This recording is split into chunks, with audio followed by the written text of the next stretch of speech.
Oh, that was really, really nice. I'd like to give Stanley a hand again.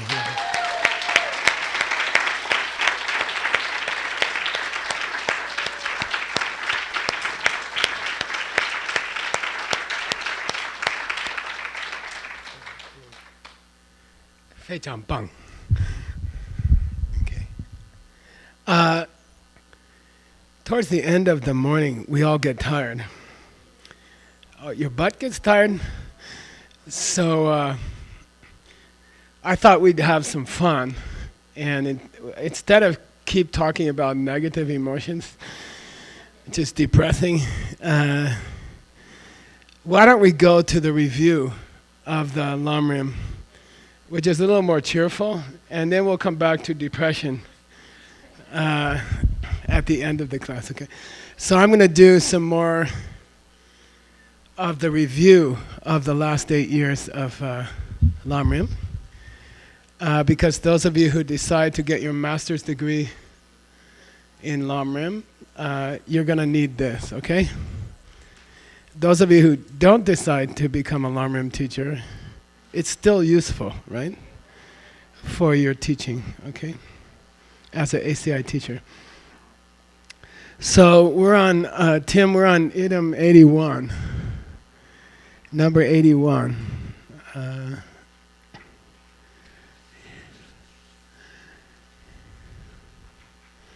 And you probably have it. It's a glass flower. Yeah, 81? Right. What page? What page number? Page 8. Okay. Okay. I'm going to start explaining it, and then the kids in the tech table will figure it out. Okay. So it's a glass flower. Maybe someone gave you one in your life. They're very beautiful. They're hard to keep clean, right? They always get dusty. And they break easily, okay? They break very easily. So what it means is we've been talking about the Lamrim as a teaching. We didn't reach the Lamrim really yet. We're just talking about the introduction to Lamrim. And what it means is, I like to call it your spiritual real estate, okay? Your mind, okay? Your mind is very, very precious, okay? Your body is precious, but not as precious as your mind, okay? You will switch bodies. You will change bodies. But the mind you carry all the time. You will carry it to the next life. You carried it from the past life. And those of you who did 3-year retreat, it's something interesting. I used to dream about Starbucks all the time. I don't know, like I would dream I'm in Starbucks having a good coffee and some kind of nice, what do you call it? Biscotti. And that was a pretty common dream during 3-year retreat. And the first 6 months are quite difficult, you know. It's very difficult to adjust to staying in one room. And it's not easy. And we were in a different part of this desert. We were over those mountains. We were in a different, more empty place. This place no one's ever lived there. And it was wild. The place was, there were very strange animals, you know. There's one that looks like a lobster. And when you meditate, they used to crawl up on you, you know. And it was, they look just like a lobster, you know. And not scorpion, not this big, but this big. And then there's called a sun spider. They're like this big. And they also like meditators. And stuff like that. One day we had a lot of rattlesnakes. We had 5 rattlesnakes inside the fence at the same time. And I got on the fence to push one out, and then I realized there's one below me. And I had to stay on the fence for like half an hour. And it was crazy. But after 6 months of quiet, you can talk to animals. And it's very cool. So people never stop talking for 6 months unless they're at Diamond Mountain for a 3-year retreat. And if you stop talking for 6 months, animals start to trust you because they don't talk. They don't talk with their mouth, but they talk with their small, very tiny movements of their head, or But if you're quiet for 6 months, you can start to understand them. So we had lots of cool animals. We had a wolf that came every night, a coyote. Every night he came inside the fence, and then we had pet rabbits. We had a rabbit. That became very close friend. They come every morning for cookie, and they bang on the door with their shoulder. Little rabbit, I want a cookie, Then you give a cookie. One day, I didn't have a toilet. I didn't have electricity. I didn't have water. And so I have to poop outside. I have to try, those bombing planes? They have to try to drop the bomb in the correct place. So I had a plastic bag, and I have to try to drop the bomb in the correct place. And then I will trade the bag for my food. It's an ingo, cause and effect. And I remember one day I'm pooping on my bag outside because it's better to keep your poop outside. And that's great. I'm going to use that. And the rabbit came and hit my leg. I said, I'm busy. Don't ask for a cookie now. I'm busy. And he keeps hitting my leg, and I'm like, what? Because I don't talk, I just go.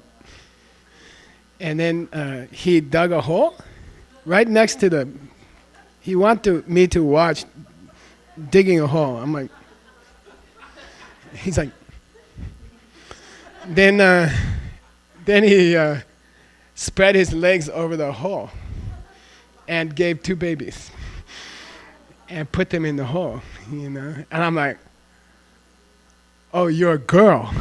And he's like, and then she'd take grass and put it over the babies, hide them. And then she will run away for about 5 days because she's bleeding. And the coyote can smell. So to protect the children, the mother rabbit will always run away for 1 week, something. And they will just kind of sit there and grow a little bit. Then one day I'm pooping, and from the hole comes the poop. 2 ears. And what's interesting about rabbit is the ears don't grow. They are full size when they are born. So the ear is as big as the rabbit. So 2 big ears come out, then a small rabbit, and they start running around, And I wrote a book about it. I didn't publish it because after a while, you start to suspect they are little Buddhas. They are teaching you things, And I'll try to publish it sometime. Anyway, why did I talk about that? I forgot completely.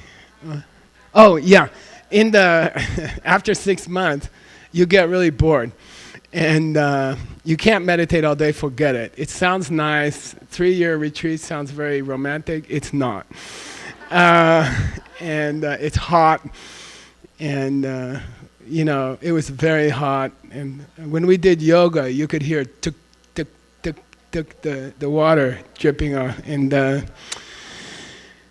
But we found out something cool. During meditation, you can watch movies that you saw before. We figure out, when you go deeper in your mind, that everything you ever saw in your life is recorded.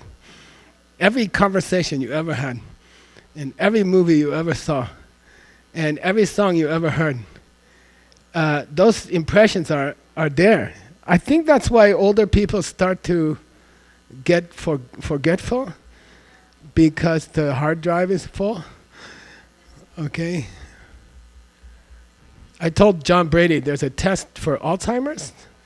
He said, what? I said, if you can't remember what Alzheimer's means, you have it. So he's like, you can sit and watch a movie, okay? Why am I talking about that? And what's it have to do with a glass of flour? Everything you hear in your life is recorded in your mind, okay? Everything. Everything you hear. And it takes up part of your mind. You have a limited hard drive. You can't, towards the end of your life, it gets full, okay? I guess it's erased when you die, okay? A lot of it is erased when you die. Then you start over again. But what you learn in a 3-year retreat is be careful what you listen to. Be careful what you listen to, okay? Like when you have a choice about which teaching to go to, be picky, okay? Because, yesterday I said you don't have time, right, Gyaltsen? I mean, when I met you, you were 25, I was 25, something like that. Then it's like, boom, you're 65, and you're like, whoa, what happened? That's one problem. Time goes faster as you get older. And but the other thing is, everything is recorded. Everything you listen to is recorded. So in the Lam Rim, at the beginning, when they're making the sales pitch for the Lam Rim, they say, choose your teachings wisely. Choose your teachings wisely, okay? Don't go to every teaching available, okay? Because it will be in your hard drive. It will fill up space in your hard drive, okay? And it will stay with you. Not for one life, for many lives, okay? For many, many lives, okay? So when you go to hear some, I don't know, dumb New Age psychology, last year's popular thing, okay? Ayahuasca. There was a big snowstorm in Flagstaff. I was working at the Barnes & Nobles. These 2 people came in, and they got stuck in the snowstorm. I found them a place to stay, and they were so grateful. And they said, we got a car full of ayahuasca. You want some? And I said, I made a mistake. What's that? Hakima. Hakima. Hikama. I thought they were talking about hikama. I said, yeah, I make salads all the time. And they're like, so ayahuasca is a drug. It's a plant which is a drug that hippies are using for, instead of studying Lam Rim, you just take a drug. It's easier. And it's called ayahuasca. And then it's popular right now. And then jicama is like a carrot or something. It's good in a salad. I thought they were talking. I said, yeah, I'll take some. Then I said, this is not ayahuasca. They said, I said, wait, you said jicama? Oh, it's not jicama. Why am I talking about that? Don't go to everything you hear about, okay? Somebody says, let's go to ayahuasca thing. And then say, look, my hard drive is getting pretty full. And I'm not sure I want jicama in my mind for the next 1,000 years, okay? Because it's going to be in your mind. Those seeds, those impressions will be in your mind for 1,000 years. So when you hear about a teaching, or you hear about some lama, or you have a chance to go to some ayahuasca thing, okay? Ask yourself, do I want this in my mind for 1,000 years, okay? Your mind is it records everything. That's why you can watch movies in 3-year retreat, okay? So be careful what you listen to. You cannot listen to anything lightly. Everything you hear will stay in your mind, okay? And it will affect your mind for many years. We say 1,000 years, okay? It will stay there for 1,000 years. So do you really want to watch a YouTube video about the cats jumping? You know, do you want cats jumping in your mind? Do you want Zhenlong San Si Wu Shi Liu Shi? Do you want these guys shooting people in your mind for the next 1,000 years? You know, do you really want that in your mind? Okay? So your real estate, I call it your real estate. This space here is very expensive. And it's very sensitive. And it will record everything. So be careful what you expose your mind to, okay? Be picky, you know? Check out teaching before you go. And talk to people who've been there. Don't just go because your friend is going, right? Yamgyuk, right? Word? Yamgyuk? What is that? Yeah, it means, gyuk means to run, right? It means Yamgyuk means run after teachers because somebody said it was cool, okay? They look handsome, or they look beautiful, or they look mysterious.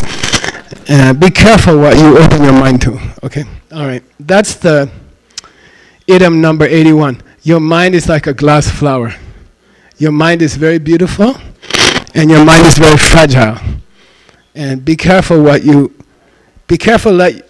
you let in your mind. Who you let come into your mind, be careful, okay? You don't have space for many people, and whatever they're going to teach you is going to be there for 1,000 years. So be careful, okay? That applies to what you watch on the internet, things like that, okay? Do you really want that in your mind for 1,000 years, okay? All right, item 82. I'm going to stop in 15 minutes, okay? 10:15. We'll take a long pee-pee break. Maybe even a never mind. Okay.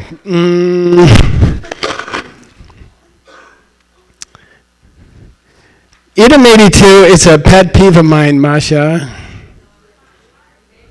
One of my favorite irritations, okay?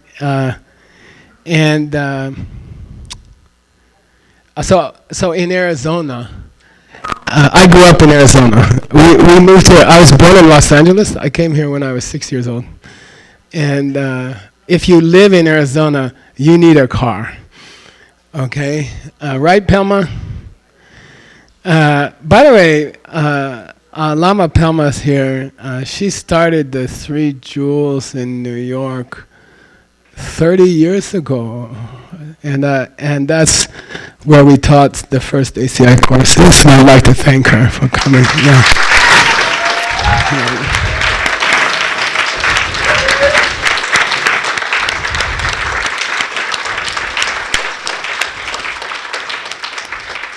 And she has many good qualities, but one she doesn't have, which is how to drive a car. And we tried, but she hit so many cactuses. And all the rabbits wrote me a letter and said, this one shouldn't drive. Okay, then my friends who do drive, because you have to drive in Arizona. You can't go anywhere. It's the places are too long. So we learned to drive when we're 15 in the school. The school teaches us driving. And then some of my friends will say, Geshe, I found a good deal. I'm like, what? They say, I got cheap tires. I found some cheap tires. They're really good, They're all old and worn out, but they're like $15, I'm gonna save like $50, I'm so happy, And I'm like, you live in Arizona, right? Yeah. So that's why you drive, right? Yeah. Because things are so far apart. It's 2 hours to get to Tucson to a real grocery store, And they're like, yeah. So I said, what's the speed limit on Highway 10 here? 75 miles an hour. How many kilometers per hour? 100? 36 and 100. Okay, I understand. It's a lot of kilometers per hour. It's 100. Come on. Yeah. 110. Okay? It's fast. It's really fast. Okay? And if the tire blows out, you're dead. Okay? In Arizona, if you drive a car You have to drive on the highway. You have to drive 100 kilometers per hour. If the tire breaks, you die. Understand? So question for you. Who saved the $50? Nobody. They're gone. They're dead. I'm like, are you crazy?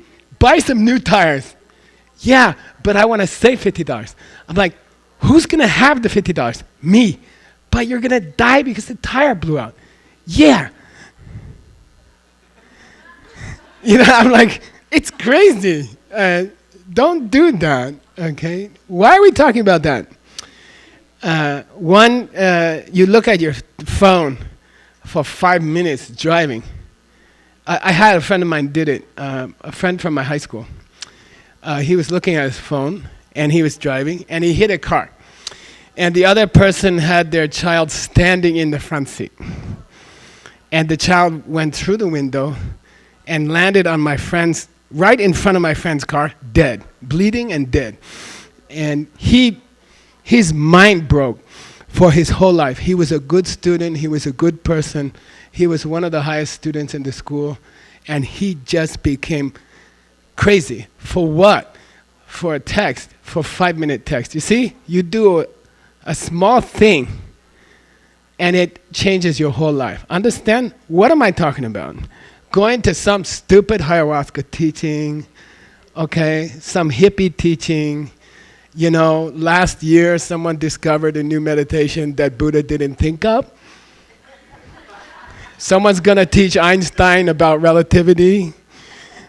And, you understand? So in 5 minutes, you can plant a seed in your mind that stays for 1,000 years, okay? It's a car accident.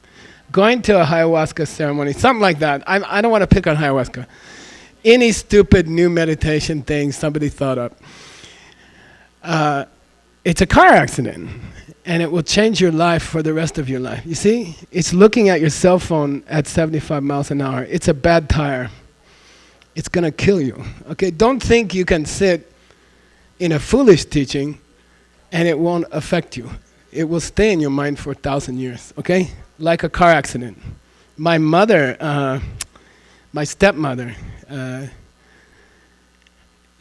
when my father died when I was about 3, and she never married, and she never dated much, and then she was on a cruise, you know, like Wang Sha's trying to get me to do. Wang Sha's trying to get us to take a boat together to Antarctica with 500 people on it and spend 2 weeks with the penguins and do Lam Rim. I'm not sure about it. I agreed, but I didn't give a date. Anyway, she met a man, a Japanese man, on a boat, and she thought, well, that would be nice to have a husband and someone I can be with as I get older, you know, that would be nice. And they got married, and then it turned out he was not what she thought. You see, he wasn't he watched TV all day, and very unhappy person, you know, and it was difficult for her. And then finally, after 5 years or something, she found out when he was young. He worked for Price Waterhouse, a very famous accounting firm. What's her name? Lara Valiante's son just got they're a very big company. And then he had a car accident, and he killed somebody. And it broke his mind, you see, for his whole life. It broke his mind. So you go to a teaching, be careful what you open your mind to, okay? Be careful. It will stay. Whatever you hear will stay, okay? Movies are the same, okay? Be careful what movies you go to. My partner Veronica, she will often walk out of a movie, you know? And it's kind of difficult for me, because I'm like, should I walk out or not, you know? Sometimes I stay. Okay. That's 82, okay? Big mistake. Biggest mistake you can make. Don't think that going to a teaching which is not which you haven't checked it out carefully, is just for fun. Because whatever you open your mind to, it will stay there for many lifetimes, okay? Many lifetimes. 5 minutes of doing something without thinking much, like looking at your phone, can ruin your whole life. You see what I mean? Okay? All right. Everything you hear is recorded. Okay? All right, number 83.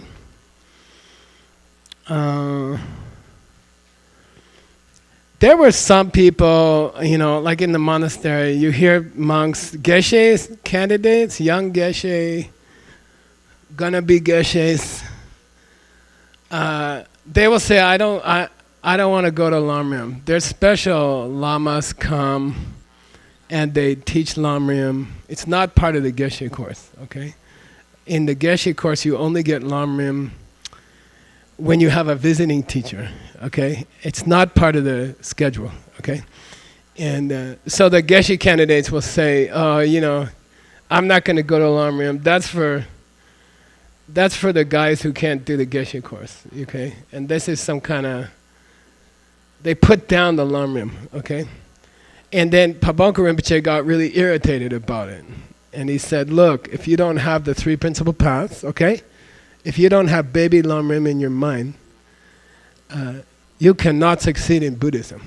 It doesn't matter you're a Geshe. If you don't have Lamrim in your mind, you won't succeed. Okay, you won't be able to practice advanced Diamond Way. Okay, you won't be able to. You need Lamrim for Diamond Way. Okay, Kuma, it's the engine that drives the car. Okay, Lamrim is the engine which drives the car. You need it. Okay, we all need it, and when you get to Tantra, the second 18 courses, which normally takes about 7 years to teach somebody, okay? And you teach other people. You're not allowed, as an ACI teacher, or as any kind of Buddhist teacher, you're not allowed to teach the second 18 courses unless they have the first 18 courses. Okay, got it? Oh, they have 15, I'll just teach them number 3. Okay, they need 18 and then they do number 1. Got it? And the first 3 Tantric courses are Lamrim. Okay? So we're in this system, in your lineage, Tsongkhapa and, right? We are following the rules, the ancient rules, okay? You cannot study Diamond Way until you do a big Lamrim. So that's going to be, for most people it'll be a year, an extra year. Oh, Geshe-la, I came to all the Lamrim retreats. I don't need the first 3 Tantric courses. I don't care. You have to do it again. Okay. My teacher had a car accident. It hurt his voice box a little bit, and he talks just like Star Wars all the time. He'll say, Geshe-la, I did like 8 years of Lamrim with Geshe Michael. I don't need the first 3 Tantric courses. Shut up. I don't care. You're going to do them anyway. Okay? Understand? I don't care. All right. So why are we doing this Lamrim if we have to do another Lamrim later? Because maybe you want to be specialized in Lamrim, or maybe you just want to get enlightened. Okay, some lower motivation. All right. Okay, item 84.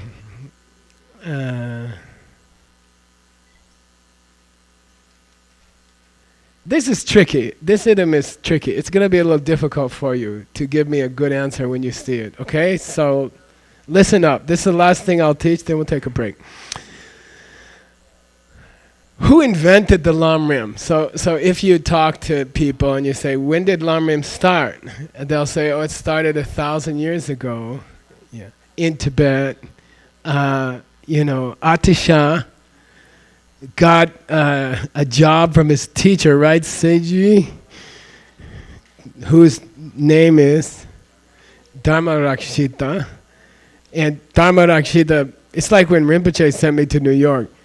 He said, start a business, start a diamond business, make $1 million, and here's the Diamond Cutter Sutra, good luck. But Atisha got what? Yeah, so Seiji's text, which is an awesome text. When people hear Seiji's text, when the translators heard Seiji's text, they all want to quit their text and do Seiji's text. So it's called Crown of Knives. It's called Lo Jong, right? It's a how to open your heart. And after we started his text, we realized that because it's a lecture by a high lama, we realized it had a lot of tantra in it. And then I was like, I don't know if I should translate this publicly, but we decided to go ahead with it because that lama decided it was okay to mention tantra inside of a lamrim, okay, inside of another talk. So anyway, so if you ask people who started the lamrim, they'll say when Dharma Rakshita sent his student Atisha to Tibet to teach, that's when the lamrim started. And what was the name of Atisha's little lamrim? Yeah. What? Yeah, Bodhipata Paradipika. Yeah. Lamp on the path to enlightenment, okay? And it's a baby lamrim. It's a tiny lamrim. And it's a beautiful lamrim. Someday we should learn it, okay? So people will say lamrim started there. And Pabongka Rinpoche gets upset. He says, no, don't say that. Who started the lamrim? And then they'll say Lord Buddha, okay? Lord Buddha started the lamrim. And for $100, okay?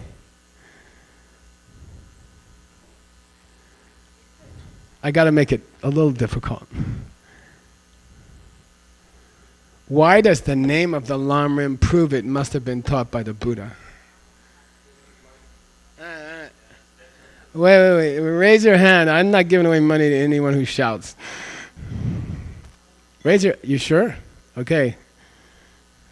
I should get a kickback, but if you don't get it right, but okay, what? First of all, what's the name of what we're studying? Yeah, good. Steps on the path. Okay. Then? Nice. It means somebody knows the steps. Perfect. Okay. If a monkey hits a typewriter all day, one word will come out. Just kidding. Yeah, perfect answer. Yeah. The name is of lamrim. Is steps to Buddhahood. 1, 2, 3, 4, 5. Okay? Who's gonna write that? Buddha. Okay, got it? Duh. Like, Pabongkas get really upset, you know? People said, who started the lamrim? He says, such a stupid question. You know, who started the path to Buddhahood? Buddhahood. Get it? You know? Understand? Okay, so if somebody asks you, whose teaching is the lamrim? Here's the answer in the idiom. It says what? The Buddha's own. It's his. He taught it. Because it's the steps of the path to enlightenment. Like how to get to Tucson. You got to talk to somebody who's been to Tucson. Got it? Who wrote the map to Tucson? Someone who went to Tucson. Duh. Okay, got it? So no debates about who started the lamrim. Okay? Now, why does it say deep and wide? Wait, he got $100. I'll risk another 100. Why does it say deep and wide? Whoa. Slow down. Good. Which is which? Yeah, deep is teachings on emptiness, and wide is teachings on love, compassion. Okay, got it? $100. He's got 2 now. Wait, no, he's got 100. He's got 100. Yeah. Yeah, I guess. Okay, I was gonna give him 50 because only one. Okay. All right. So there's 2 great lineages inside the lamrim. If you say it simply, okay, to put it simply, They are called deep and wide. Deep and wide. Which is in Buddhism describes the ocean. The ocean is called deep and wide. So Buddhism is compared to the ocean, okay? We often compare Buddhism to the ocean. So there's two great lineages. Deep goes down to the bottom of the Marianas Trench, I don't know, 8 miles or something.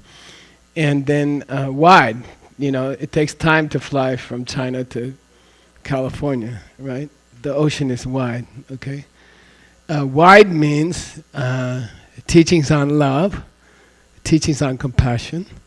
Deep means teachings on emptiness. And those are specific lineages. They started with specific people. They were passed on by specific people. And we'll talk about that tomorrow. Okay, we'll talk about there's two great flows of teaching into the Lam Rim. And there's two great other flows that are kind of hidden for $100. Close. Okay, I'll teach you an American idiom. Masha, you ready? Close but no cigar. I think it refers to some ancient game where if you win, you get a cigar to smoke. I don't know. But close means your answer is partly correct, but you didn't win the prize. Close but no cigar. You didn't want a cigar anyway, I know. Two other lineages. You got bodhicitta, you got emptiness. What's the other two? Two are understood. You should pay me. Huh? He already said that. What? Nah. Okay, in the Lam Rim tradition, there's two other practices. Nyamnen Kigyu, which means the lineage of personal practice. The lineage of personal practice. In ACI, it's kind of the meditation modules, the practice modules. Tonglen,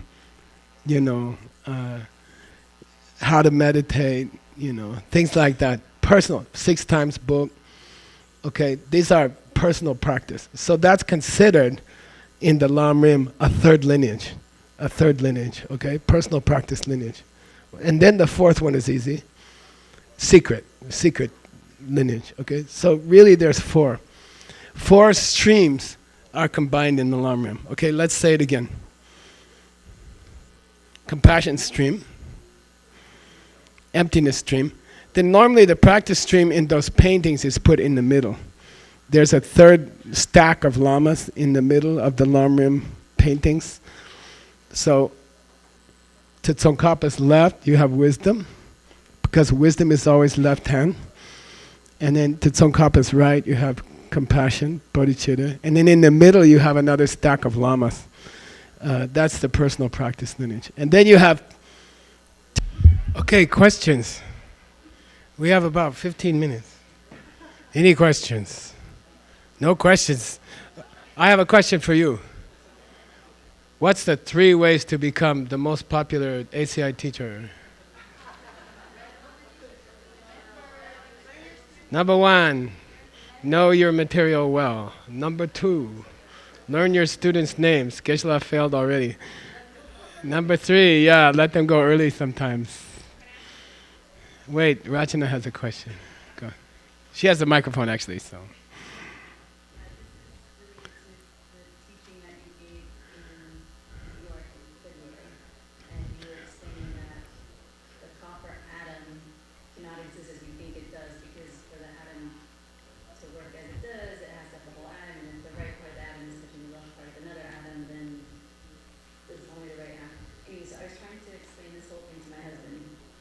That's tough.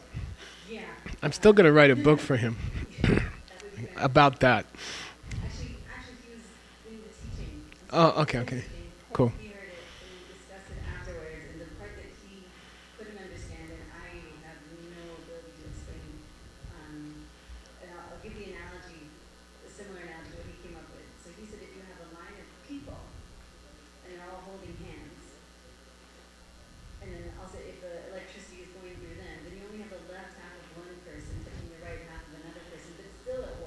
Mm-hmm. That's true. And so you didn't accept the conclusion, and I'm wondering if you could talk about that. Good. This comes from an explanation of Nagarjuna by Choni Lama that we had in Venerable Utpala's text. And it questions all of our ideas in life. It shows that everything we think works doesn't work, okay? Everything. Not just atoms, but light switches and car keys and things like that. So, because we grew up with car keys and light switches, it's extremely difficult to break that way of thinking, you know? The light, why did the light go on? Oh, Lama Pelma turned the switch. Why did the car start? Oh, I turned the key. You see what I mean? And it's built into us. And it's completely mistaken, okay? So, and until we understand it, we won't really change. The light goes on when you turn the switch because you gave light to other people in the past. It has nothing to do with the switch, okay? Geshe, are you saying the light will go on without the switch? Yes. Are you saying the light won't work sometimes if I do turn the switch? Yes. Okay? And the car key doesn't start the car, okay? Geshe, are you saying sometimes you can start a car without a key? Yes, I'm saying that, okay? Geshe, are you saying sometimes you have a key and the car doesn't start? Yeah. Okay, so in higher middle way, when you turn the key, nothing touches anything else, okay? It's not possible. Okay, the electricity circuit closes. The way I was taught in high school, I don't know how they teach it now, I suspect it's the same. A little balls, tennis balls in the wire, copper wire, this atom hits this atom, hits this atom, hits this atom, hits this, and then charge comes out the other end of the wire. You see, so the atoms, like a billiard ball, pool ball, so this atom hits this atom, and then that atom hits that atom. It has to be like that, right? Somehow, it has to be like that. You turn the car key, and that moves, closes a circuit. The copper has to touch the copper, okay? Or steel or whatever it is. And then it closes the circuit, and then the balls start hitting each other. And then it pushes power out the end, because the last ball gets pushed out equal to the force of the first ball according to Newton's third law, something like that, okay? So this is how we live, and this is how we understand things. And really, if you want to get radical, it's a deeper religion. It's the mother religion of this planet. You see, you can say I'm Buddhist, you can say I'm Muslim, you can say I'm Christian, you can say I'm Jewish, but really, we're all atomists. We're all self-onists, you see? And the deeply held belief of this world is that stuff is made of stuff. You see? It's a deeply held belief. And as long as we believe that, we will suffer. Okay, so Geshe, you know, go back to the atom. And I had trouble teaching it, and I felt it when I was in New York. You know, I just got it from a translation that we did the week before. And I said, oh, this is going to impress all the New Yorkers, because they're a little more sophisticated than everybody. And so I, you know, tried to teach it, and it didn't go very well. And you know how you teach something and you feel like the audience is still like, you know, and you keep talking and it gets worse. And then they're like, you know, and so I've actually improved the presentation. I mean, I've tried to improve the presentation because I wasn't satisfied with it either. So where were we? We started using tennis balls in Taiwan? Shenzhen. In Shanghai, we started like a month ago. I started to use tennis balls. So I get some tennis balls and I bring them up on the stage. And it helps to understand. It doesn't solve the problem, but it helps. So I said this ball hits this ball, and it's electricity going through the wire, right? Which is why you can do a WeChat. Electricity goes to balls hit balls, and then your WeChat goes to the other person. Okay, so you can't use balls of ceramic, porcelain, clay. It won't carry electricity. You see, dirt doesn't carry electricity. By the way, the best carrier of electricity is diamond, but it's too expensive to make wires. So only if it's copper, which is inexpensive and carries electricity, it carries current well. The balls hit the balls easily, and the balls get pushed easily, and that's more efficient. Silver is much better than copper, but it's too expensive. Gold is also good, but you can't string gold wires all over the country. People will tear them down, which happens in India with the copper wires. But anyway, so this ball hits that ball.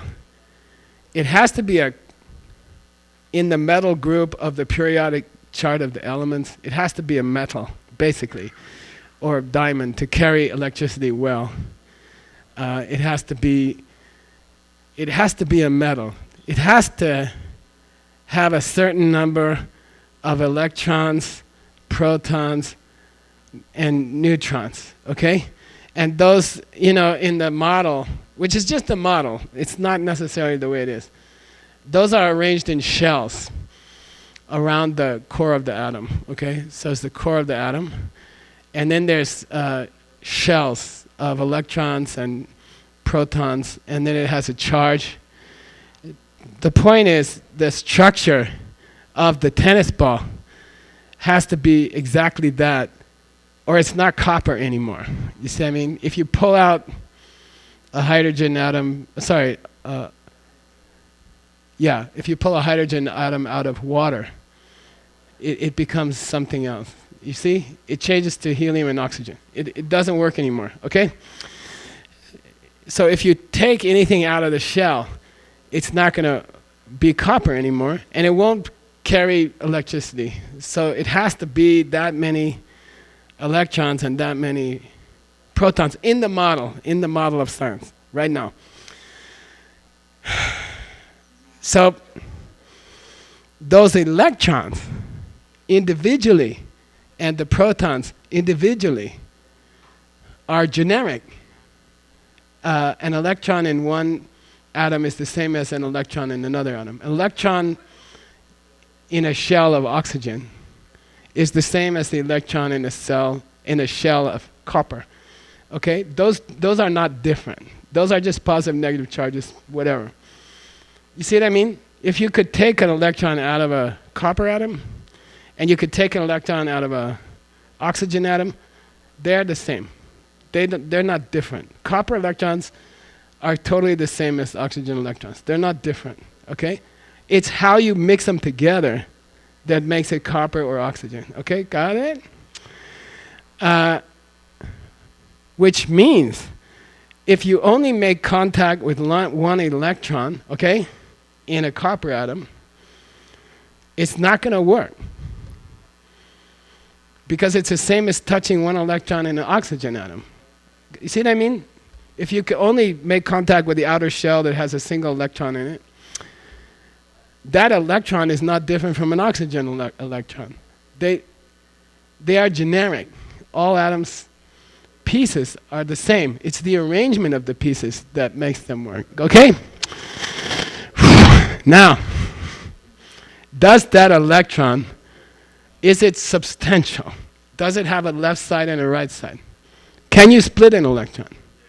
Yeah, you can. That's what colliders are for. That's why they make $10 billion CERN in Switzerland. Is Switzerland? That's why they make these things. Okay, they break electrons up. Okay, which means electrons have width, and an electron has a right side and a left side. Okay, got it? You okay so far? Now, when two copper atoms meet, okay, you turn the switch, right? Palma turns the switch. And then the light goes on. It's supposed to be that tennis ball's copper atoms hit the next one, and then the charge came out of into the tungsten of the light, okay? Supposed to be like that. That assumes that there's a left side and a right side to the copper atom. You with me? You still with me? Okay. If the tennis ball pushes the other tennis ball, if the whole first tennis ball touches the whole second tennis ball, then there's no movement because they're in the same space. Got it? If Stanley hugs Allison, let me make sure this is going to work.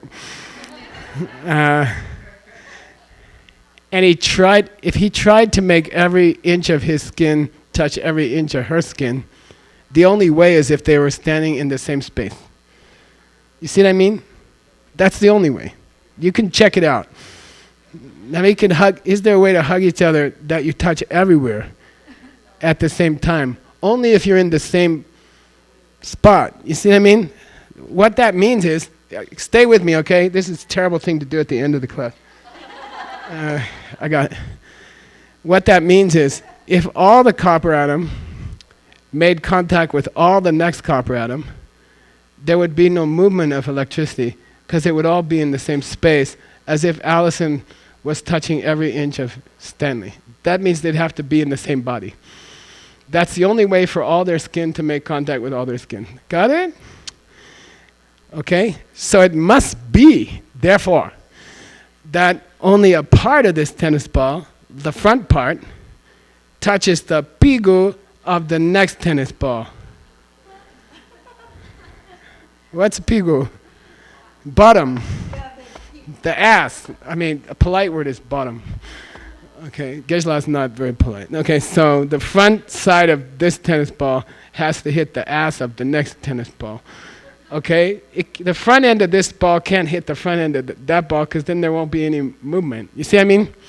Therefore, not all of this ball can touch all of this ball because Stanley can't hug all of Ellison at the same moment. You got it? Therefore, only some of the parts of the atom, only some of the electrons in some of the shells can make contact with some of the shells, some of the electrons in the next atom shell. Got it? The front side only has certain electrons in that shell. The next atom of copper only has electrons, some electrons on the back and some electrons in the front, right? It has to be like that. Because they have width, because you can split them in a collider.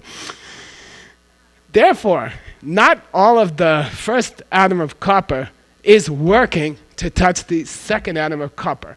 If all the electrons in the first atom of copper are not involved, it cannot be copper. And it cannot carry electricity. It's impossible what's happening when you turn the light switch. It's not possible. Don't say it's weird or don't say it's...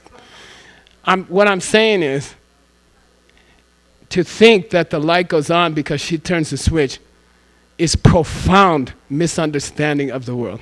Profound. To think that your husband will stop yelling if you talk to him is profound misunderstanding of the world. Got it? Okay? And it's too big to talk about it at 11:01. Okay? But everything you think about what makes anything happen is completely false. Okay? Completely false. Okay? It's not that part of Stephen Hawking is wrong. All of Stephen Hawking is wrong.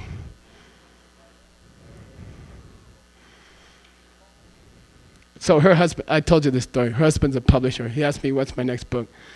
I said, I'm going to prove Stephen Hawking's wrong. Then he was feeling conflicted because he publishes Stephen Hawking's. Okay, let's continue later, okay? Okay, I promise a question from Norbert first thing in the evening, okay? Ja, Frage und Abend. Okay, good? All right. Would you lead the mandala? Are you okay? You want to try?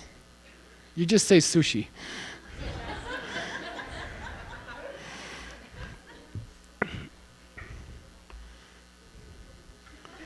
You say, what you do? Okay, I'll teach you the trick.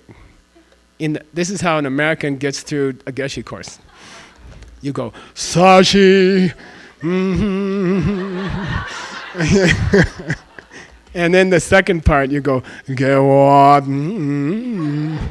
Okay, got it. Here we go. Just say sashi.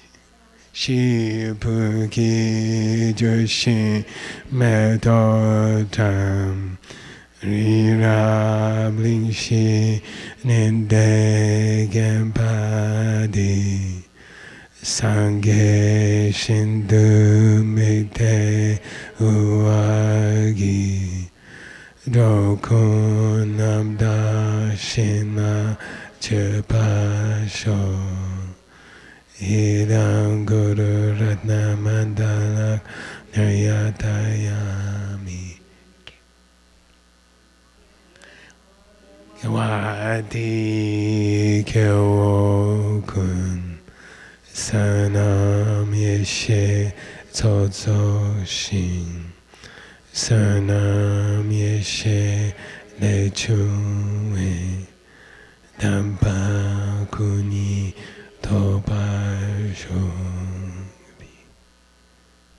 Cool.